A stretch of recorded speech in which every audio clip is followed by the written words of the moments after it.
자, 월드컵 열기로 뜨겁던 지난 2002년 5월 부산 태양다방이라는 곳에서 일하던 한 종업원이요, 잔인하게 살해당하는 사건이 있었습니다. 자칫 미제 사건으로 묻힐 뻔한 이 사건의 피의자가 붙잡혔습니다. 무려 사건 발생 15년 만의 일입니다. 자, 이 내용 이야기를 좀 나눠보도록 하겠습니다.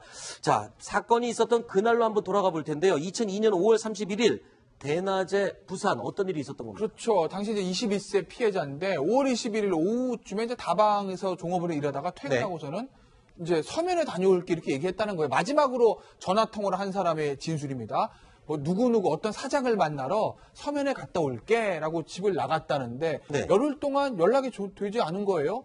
그런데 열흘 지난 31일 정오에 그 해안가, 정확하게 말하면 낙동강 하구뚝 있는 곳인데 거기서 이제 마대자루가 발견된 거죠. 근데 그 마대자루 안에 시신이 있었던 건데 40개의 자상이 있었고 두세 개의 치명상이 있었다고 합니다. 자, 일단은 뭐 경찰은 원한에 의한 살인이다라고 당시에 추측을 했었는데 황당한 일이 벌어졌어요. 이 다음 날, 실종된 다음 날 이 통장에 돈이 인출이 되는 일이 있었다고요. 이게 그러니까 말하자면 가해자가 지금 돈을 빼간 거죠. 그렇죠. 왜냐하면 경찰은 처음에 원한이라고 생각했던 이유가 앞서 화면에서 보셨듯이 40개의 자상과 두세 개의 치명상이 있었어요. 너무 잔인하게. 처음에 시신이 너무 잔혹하게 살해됐기 때문에 원한으로 추정했다가 거기에서 수사를 확대하면서 혹시 금전거래에 무슨 문제가 있지 않을까라고 해서 피해자의 금융거래를 확인을 한 거죠. 확인을 했는데 이 피해자가 실종된 다음 날 통장에서 돈이 296만 원이 인출이 된 겁니다. 그래서 즉시 은행에 가서 CCTV를 봤더니 지금 왼쪽 화면에서 보이시죠? 이 빨간색 야구 모자를 쓴 남자가 돈을 인출하려고 시도했던 장면을 보게 됩니다. 그래서 이 사람이 어떻게 인출하는지 은행에 가서 봤더니 첫 번째, 두 번째는 ATM기에서 인출을 시도를 했어요. 근데 그것이 비밀번호가 틀렸던 거죠. 그 어디론가 황급히 전화하고 나갔던 것까지 목격되고 다시 조금 있다가 다시 은행으로 들어왔습니다. 그래서 이번에는 은행 창구로 직접 가서 본인이 이 은행 통장 명의자의 보호자다 이렇게 얘기를 하면서 이번에는 맞는 비밀번호를 제공했어요. 그때 당시에는 아직까지 그렇게 본인 확인이 철저하지는 않았던 시절이었습니다. 그래서 본인 보호자라고 하고 맞는 비밀번호를 내었더니 돈을 내준 거죠. 이거 보면서 이 사람이 용의자구나 알게 된 겁니다. 그렇군요. 자, 일단은 허술한 초동 수사로 실마리를 잡지 못했던 경찰 수사 다시 한번 기회가 오게 됩니다. 바로 태완이법, 공소시효를 폐지하는 그런 법이죠. 이 법 때문에 다시 한번 이제 범인을 잡을 수 있는 기회가 됩니다. 그런데 본격적으로 이 잡을 수 있었던 계기는 결정적인 단서를 제공했던 제보였다면서요. 공개 수사로 전환하면서. 그렇죠. 그 제보가 있어가지고 이 공범들과 이 사람들에 대한 그 검거가 있을 수 있었는데요. 지금 보시면 저기가 그 공개 수배에 대한 영상들 아닙니까? 네, 맞습니다. 이제 이 경찰이 태완이법이 되면서 살인의 공소시효가 사라졌어요.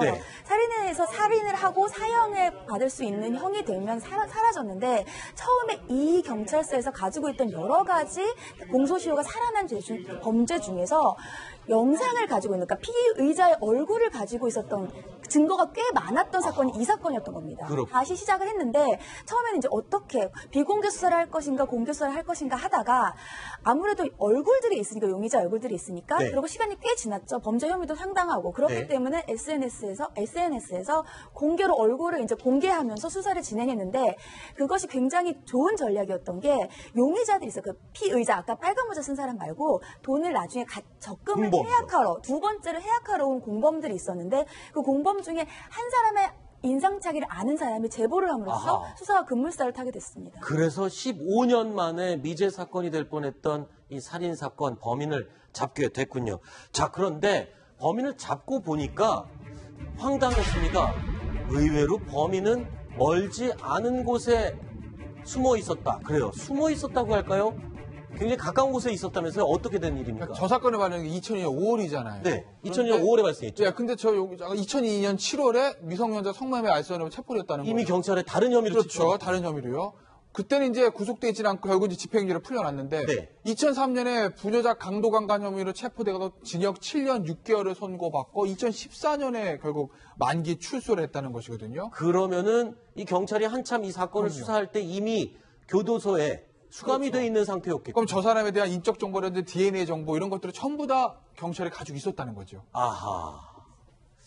어쨌든 이 경찰이 초동 수사를 조금 더 제대로 했었으면 그 사건 직후에 이 범인을 잡을 수 있었을 텐데 15년이 지나서야 그것도 제보에 의해서 공개 수사로 전환하고 나서야 해결이 됐습니다. 해결됐으니까 얼마나 다행입니까만 그래도 또 이제 조금 더 경찰이 면밀하게 초동 수사를 했다면 하는 아쉬움이 남습니다.